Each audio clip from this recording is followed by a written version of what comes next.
Inspeccionar bibliotecas, servir de enlace entre coleccionistas y vendedores y conseguir ejemplares raros y valiosos es el oficio de Greta, buscadora de libros con mucha y muy buena fama. Hasta que, como suele ocurrir, pierdes el estatus por cometer un error. En este caso, se ha perdido una primera edición de una novela de Borges. Tinta y fuego. Benito Olmo en el micrófono de Rosa Pasapágina. Bienvenido. Encantado, Rosa. Decíamos hace 2 segundos que tenemos un libro con una edición fabulosa, de pasta dura, que a ti te gusta porque tiene buena presencia y además tiene un título muy sugerente. Cuéntame. Bueno, Tinta y fuego, yo creo que ahí está condensado todo lo que van a encontrar los lectores en esta novela. Una novela, como bien dicen, está protagonizada por una buscadora de libros antiguos, libros raros y valiosos. Eso ya nos da una pista sobre dónde van a ir los tiros, ¿no? Ver un poco de ese universo de novelas sobre libros, de libros sobre libros, ¿no? Con Ruiz Zafón, con el Plutuma, esta novela de libreros, de librerías de lance, de bibliófilos, de coleccionistas. Un mundo que me apetecía mucho explorar y que una vez que entras, es verdad que descubre cosas muy interesantes como las que cuento en esta novela, Tinta y fuego, precisamente.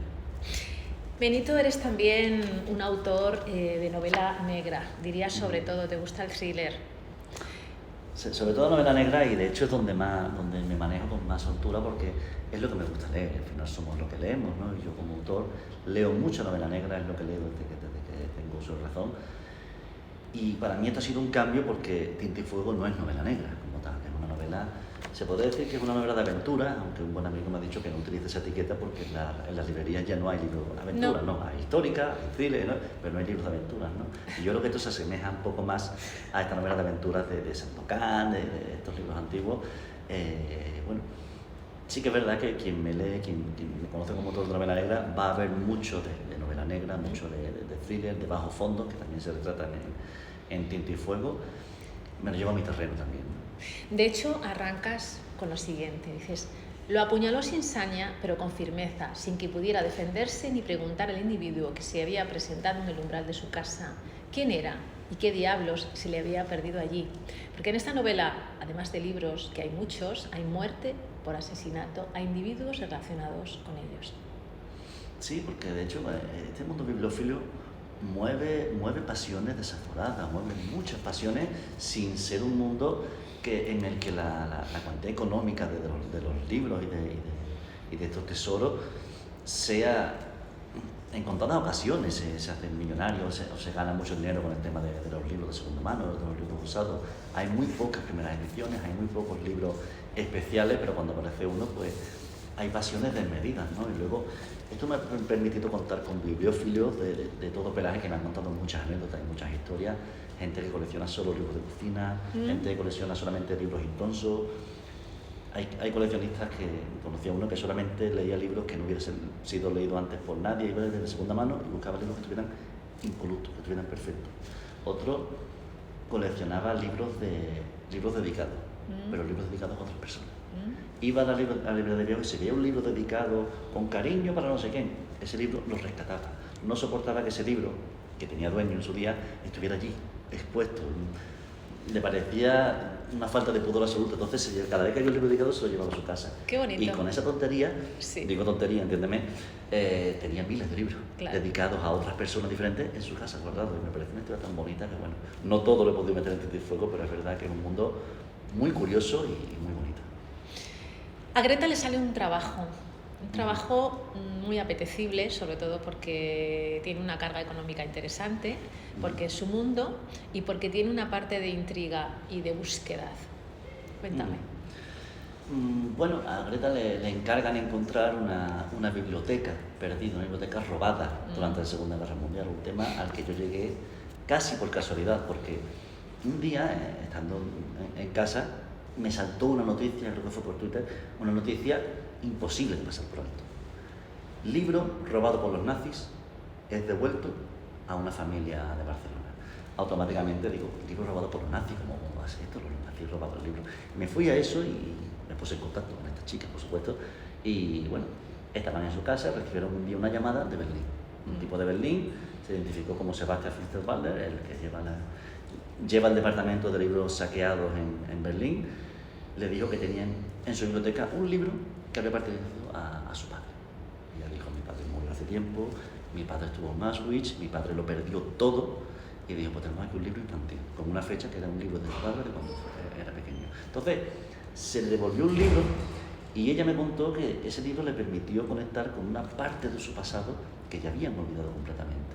La puso en contacto con una parte de la vida de su padre de la que no sabían nada, el cerebro infantil. Entonces, claro, automáticamente pensé en este departamento de Berlín, me trasladé a Berlín para entrevistarme con este tipo, para saber cómo hacían su trabajo. Y entonces descubrí la dimensión de este robo de libros, ¿no? Los nazis saquearon bibliotecas de toda Europa en busca de hacer el acopio de todos los libros que pudieran para conformar una especie de biblioteca de Alejandría, con todo el conocimiento del mundo, ¿no? Era el sueño de Alfred Rosenberg. Entonces, claro, no solamente robaron bibliotecas, sino que se quedaron con todos los libros que dejaban atrás los judíos que eran deportados o los que huían de Alemania, dejaban atrás todas sus pertenencias. Me enseñó todo este almacén lleno de libros y claro, él me decía, hay muchos investigadores, muchos periodistas que se interesan por el asunto, dice, pero pierden el interés muy rápido porque aquí no hay libros valiosos. No vas a encontrar incunables, no vas a encontrar primeras ediciones. Aquí los libros que hay son los libros que cualquiera dejaría atrás y tiene que salir corriendo. Tú sales de tu casa corriendo y los libros que dejas en tu casa muchas veces no van a ser tus favoritos o los mejores, sino simplemente los que estés leyendo en ese momento o los que te hayan quedado por leer. Entonces, claro, no hay libros valiosos como tal. Sin embargo, el valor de esos libros a nivel sentimental es incalculable. Es incalculable. Imagínate esta chica cuando recibió un libro de su padre, ya había fallecido, un libro que cuando su padre era niño, que a su padre le robaron la niñez, porque se fue a un campo de concentración y se desde allí casi con el pie por delante, lo vivió por suerte, ¿no? Y se emigró a Argentina. Entonces, bueno, eso automáticamente yo cuando conocí esta historia dije, ¿por qué no hay libros? ¿Por qué no hay películas sobre esta historia? Y me propuse escribirla y de ahí salió Tinta y Fuego. Esa ambición por formar la mayor biblioteca, acabas de decir, lo más parecido o como la de Alejandría, también les servía a los alemanes para conocer la filosofía de los judíos y quizá utilizarla como una herramienta, ¿no? Realmente Alfred Rosenberg tenía una teoría. Los nazis no eran... Yo siempre había pensado que la quema de libros era un acto irracional, ¿no? Totalmente. Allí los libros, desaforados, vamos a quemar los libros, porque no. Ellos eran perfectamente conscientes de lo que hacían. Eran conscientes del poder de la palabra escrita, del poder de los libros para cambiar formas de pensar, para cambiar el mundo, en definitiva, ¿no? Entonces, Alfred Rosenberg se propuso erradicar la historia de los judíos. Se propuso eliminar todos los libros que hablaban de la historia, de dónde venían, para de alguna forma borrar su historia y que los judíos desaparecieran. De esa forma llegaría un momento en el que los judíos no tendrían referentes, no tendrían sitios a los que regresar y se tendrían que conformar con lo que se contaba una cosa y otra y al final terminarían desvirtuando y desapareciendo. Eso era su teoría y su excusa para saquear todas las colecciones públicas y privadas que tenían en sus manos. Sabían lo que hacían, es verdad, porque además, como raza superior, ¿no? Fíjate, yo pienso un poco y digo, raza superior, pero aún así necesitaban del conocimiento de los judíos. O sea, si lo piensas un poco, dices, ¿raza superior de qué? Sí, Perdóname. Sí, pero como te digo, Alfred Rosenberg era un ideólogo muy apasionado y tenía una visión. De hecho escribió el mito del hombre del siglo XX, lo que se llama el título, escribió ese libro que hablaba de los orígenes de la raza aria, que venían de los griegos, que era perfecta y pura, y que todas las cosas malas del mundo venían de la degradación por culpa de otras razas, ¿no? Sin embargo, ellos pues eran perfectos, no hacían nada mal y todo era bueno. Entonces, su intención, su objetivo último era erradicar a todas las razas del mundo y quedarse solamente ellos. Por eso, no solamente saqueaban bibliotecas judías, también expoliaban bibliotecas comunistas, bibliotecas de eslavas, todo lo que fuera contrario a su ideología lo intentaban erradicar y separar para que al final solamente quedaran ellos. Y su sueño era construir la Hochschule, que era una universidad de élite en Austria, en la que solamente fueran los mejores y que tuviera, como digo, una biblioteca que contuviera todo el conocimiento del mundo. Como digo, era un ideólogo, muchas veces era ridiculizado por sus propios compañeros que no se lo tomaban demasiado en serio porque era demasiado místico, demasiado tal, pero es verdad que adquirió mucho poder, fue el encargado del expolio del expolio de obras de arte por toda Europa, sí, y luego del expolio de los las libros. bibliotecas. Un ex libris y un cuento infantil es el hilo del que tirar para empezar esa investigación. De hecho, bueno, es que esta gente cuando me trasladé a Berlín lo que me dejó asombrado fue la escasez de medios. ¿Tú cómo coges un libro y averiguas de quién es? Me enseñó cuando estuve allí, Sebastián, un libro que iban a devolver esa semana a una logia masónica de Nantes, de Francia. Me enseñó el libro, una Biblia muy bonita, y en la primera página tiene un ex libris de la biblioteca, de esa biblioteca de Nantes, ¿no? Entonces, él me decía, en este caso es muy sencillo, este libro pertenece a esa logia, no es de nadie más que de ellos. Dice, pero normalmente los libros no tienen tanta información, no hay un ex libris, no hay una dirección, no hay una fecha. Entonces, nuestro trabajo es investigar de dónde puede venir ese libro, a quién le puede pertenecer, y me enseñó muchos libros que tenía allí. Y mira, este libro, por ejemplo, aquí hay una dirección y un apellido. Yo he rastreado, he buscado este apellido y esta dirección, intentando saber si en esa dirección había alguien que se apellidara así, que fuera víctima del exterminio nazi, que fuera un campo de concentración. Dice, no salió. Por lo tanto, es una pista falsa. Significa que alguien tuvo que apuntar una dirección y un apellido, no tenía sitio y lo apuntó en un libro, porque antes no había tantas libretas ni tantas cosas como ahora, por lo visto. Entonces, pues bueno, esa labor de investigar, de cruzar fechas, de cruzar apellidos, nombres, hasta dar con el heredero de ese libro, a mí me pareció fascinante. De hecho, me enseñó un ejemplar que yo ya había leído sobre él, un libro de Stanley Miller, con una dedicatoria en la primera página. La dedicatoria decía, si no recuerdo mal, en alemán, para mi querido Rudy en su 13º cumpleaños, de su madre, bonito, que lo quiere mucho. La firma y una fecha. Una dedicatoria destinada a convertir un libro normal en un libro especial. Por supuesto. Bueno, pues a través de ese nombre Rudy y de esa fecha, digo, a ver, un tal Rudy que en esta fecha tenía 13 años. ¿Hay alguna víctima? Y dieron con Rudy Jolson, un tipo que creo que fue en el 43, fue llevado al campo de exterminio de Auschwitz y fue asesinado allí. Sus padres, su madre en este caso, que fue la que escribió la dedicatoria, un año antes fueron al campo de concentración de Dachau y fueron asesinados también. Entonces ese libro, un libro anodino a primera vista, con una dedicatoria que a mí no me diría nada a priori, se convirtió de pronto en mis manos en algo mucho más oscuro, por otro punto, sí, algo mucho más tenebroso, porque ese libro contaba una historia. Y él mismo me decía, este libro no hay heredero, no hay nadie que lo reclame, está aquí condenado a quedarse aquí, no va a ser de nadie, nadie va a volver a leerlo. Dice, está aquí como testigo de lo que sucedió, y como esa historia hay miles, hay millones, porque claro, en la mayoría de los casos no hay nadie a quien devolver esos libros. Tienes la victoria de que has dado con el propietario, pero no hay manera de restituirlo. Entonces, esos libros cuentan muchas historias. Entonces, en ese momento yo me di cuenta, en ese almacén rodeado de libros, me di cuenta de que esos libros gritaban historias terribles. Cada libro tenía una historia en su interior de pérdida, de desolación, de injusticia, que bueno, contaban mucho más de lo que parecía a primera vista. Y eso me embargó tanto que redoblé mi esfuerzo a la hora de intentar transmitir con esta novela. Oleg, ¿qué puedes contarme? Ese ratón de biblioteca. Sí, ese ratón de biblioteca que precisamente trabaja en el departamento de libros robados. Una de las cosas que más me llamó la atención cuando estuve allí en Berlín fue la falta de medios con la que trabajan. Hay un departamento, se estima que en Berlín hay aproximadamente 1 millón de libros que proceden del saqueo nazi. 1 millón de libros. En el departamento que se encarga de investigar los libros y devolverlos a sus herederos, a sus dueños, en caso de que sigan viviendo, son 3 personas. 3 personas solamente para esos miles, cientos de miles de libros. Entonces, claro, Oleg responde a eso. ¿Por qué consiguen devolver los libros? Por el entusiasmo de Sebastián, por el entusiasmo del otro. No, voy a seguir llamando a la puerta, voy a seguir tal, este libro hay que devolverlo, este tiene que ser de alguien.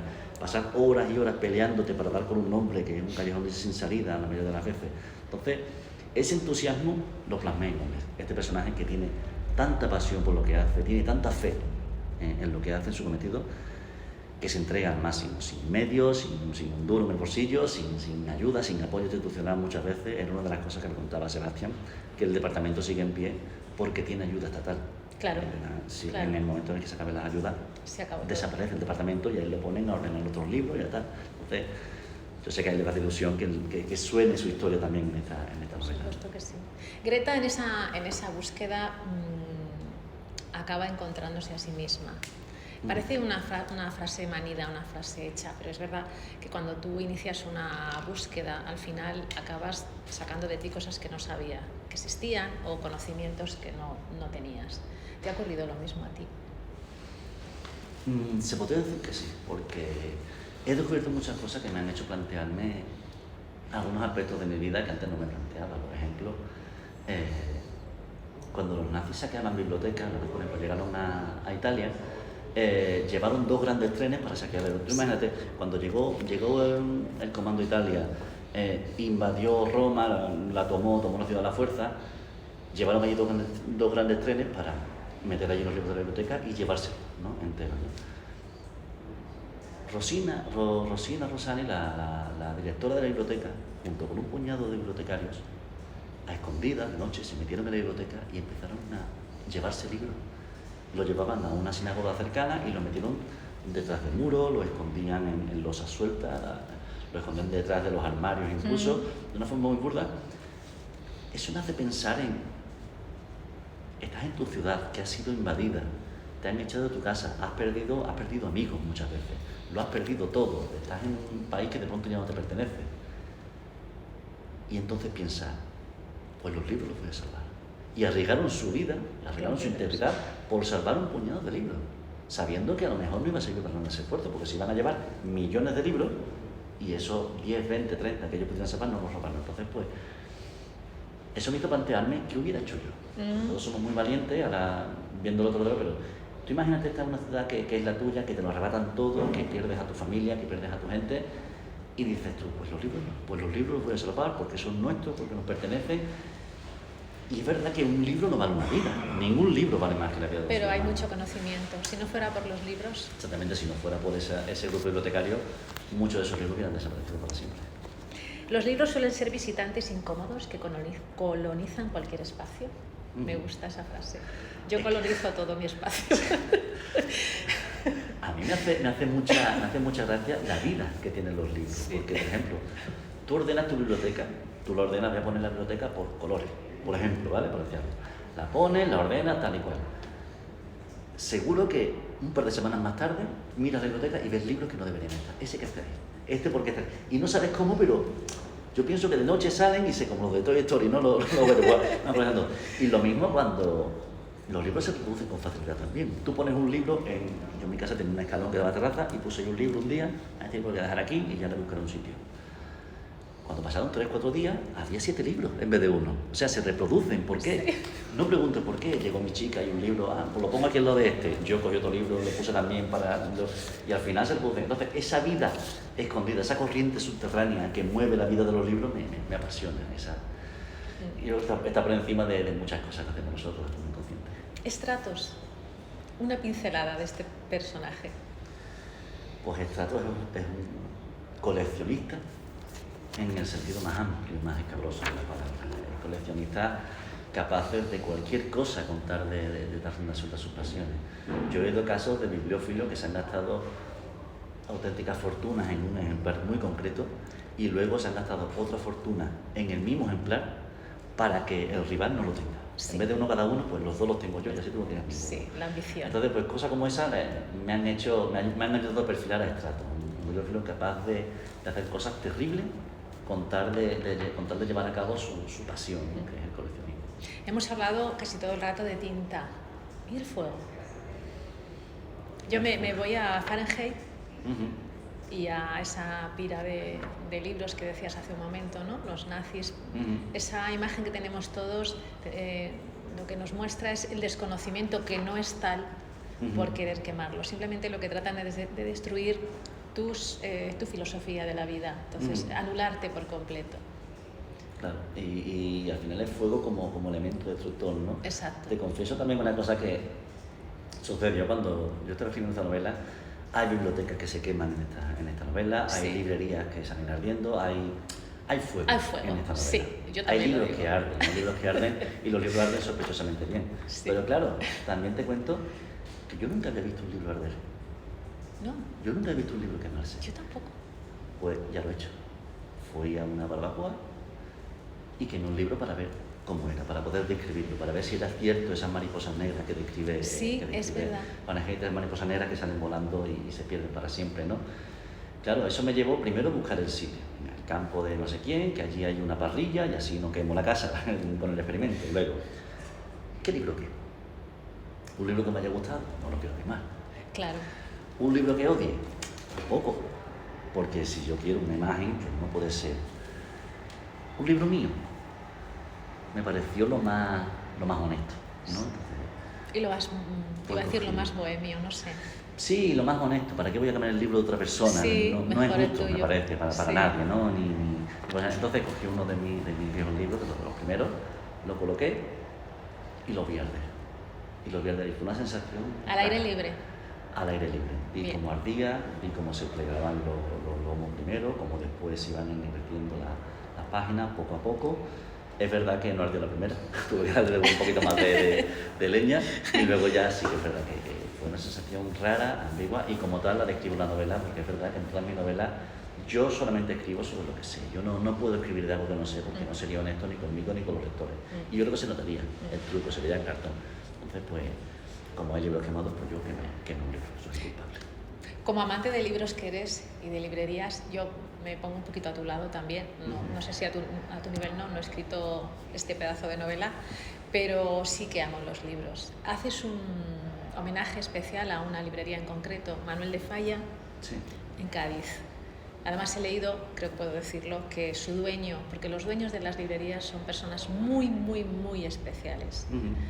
Y no le queda mucho tiempo en la librería, o sea, no quiero asustar al personal. Sí. Bien, es por algo especial, entiendo. Sí, Juan Manuel es un librero de raza, es un librero de los pies a la cabeza, de los que ya no quedan, de los que te dicen, llévate este libro y si no te gusta me lo traes, te doy el dinero. Y nunca le han devuelto el dinero, ¿sabes?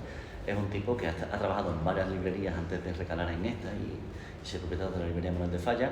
Entonces yo desde chico lo recuerdo, además un tipo atemporal, pues yo creo que con 30 años ya aparentaba la edad que tiene ahora, o sea que siempre con su guardapolvo, su bien vestido, un tipo muy elegante, un señor, con clientela muy famosa, muy conocida y que él es muy discreto, muy educado, entonces no cuenta nunca nada que no le va a contar.